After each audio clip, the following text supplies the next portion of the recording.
आप सभी को जय मसीह की। मेरे प्रिय भाई बहनों, आप सब लोग कैसे हैं? मैं आशा करती हूँ कि आप सब लोग प्रभु में आनंदित और खुश होंगे। वचन से पहले छोटी प्रार्थना करते हैं। स्वर्गीय पिता, हम आपका धन्यवाद करते हैं प्रभु जी, आज के नए दिन के लिए, नई सुबह के लिए जो आज आपने हम सबके जीवन में दी। पवित्र आत्मा आज के पवित्र वचन के लिए मुझे इस्तेमाल करें, सबके मन हृदय को खोलें, ताकि आज के पवित्र वचन के द्वारा सबके जीवन में आशीष आने पाए। प्रभु यीशु मसीह के नाम से इस प्रार्थना को मांगते हैं, आमीन, आमीन और आमीन।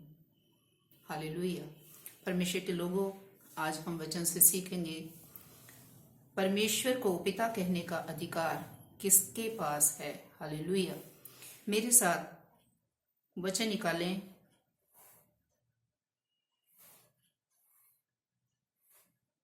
यूहन्ना के सुसमाचार की पुस्तक, उसका पहला अध्याय और उसकी 12 आयत। परंतु जितनों ने उसे ग्रहण किया, उसने उन्हें परमेश्वर के संतान होने का अधिकार दिया, अर्थात उन्हें जो उसके नाम पर विश्वास रखते हैं। आमीन, हालेलुया। परमेश्वर के लोगों, प्रभु का वचन हमें बताता है कि किसको परमेश्वर को पिता कहने का अधिकार मिला है। कौन से लोग परमेश्वर को पिता कह सकते हैं?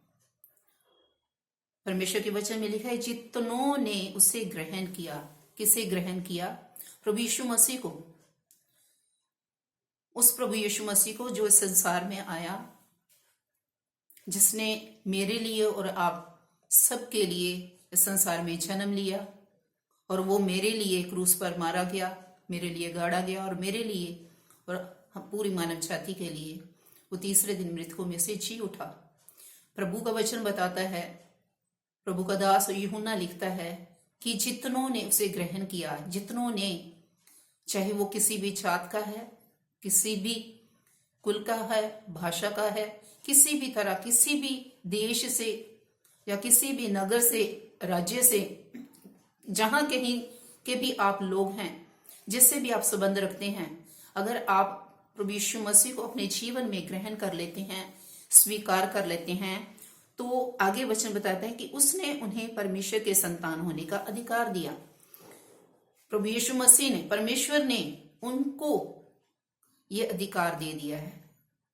उस स्वर्गीय परमेश्वर को पिता कहने का अधिकार दे दिया है, जिन्होंने प्रभु यीशु मसीह को अपने जीवन में उद्धारकर्ता के रूप में स्वीकार कर लिया है, मान लिया है कि ये यीशु मेरा प्रभु है। हालेलुया।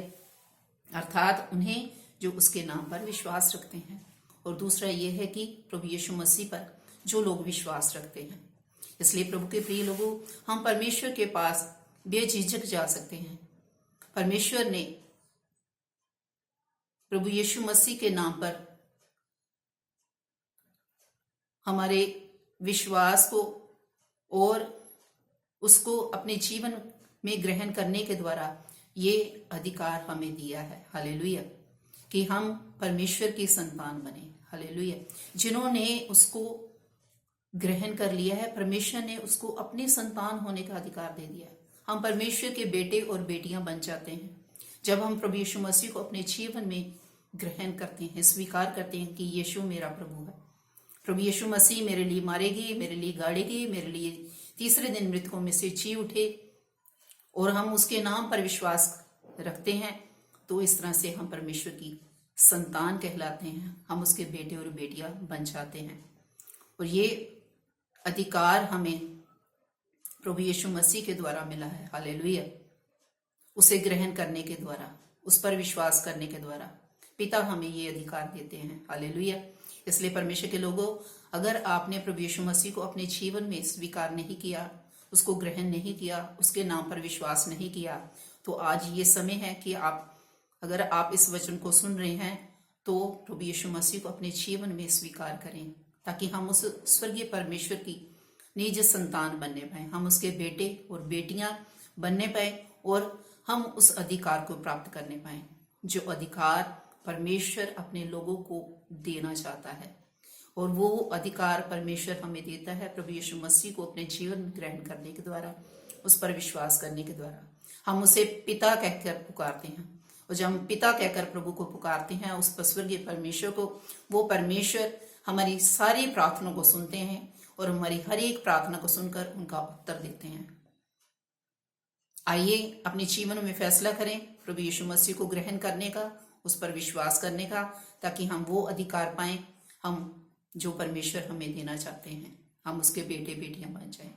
इस वचन के द्वारा प्रभु अब सबको आशीष और बरकत दे, सबको जय मसीह की। God bless you all.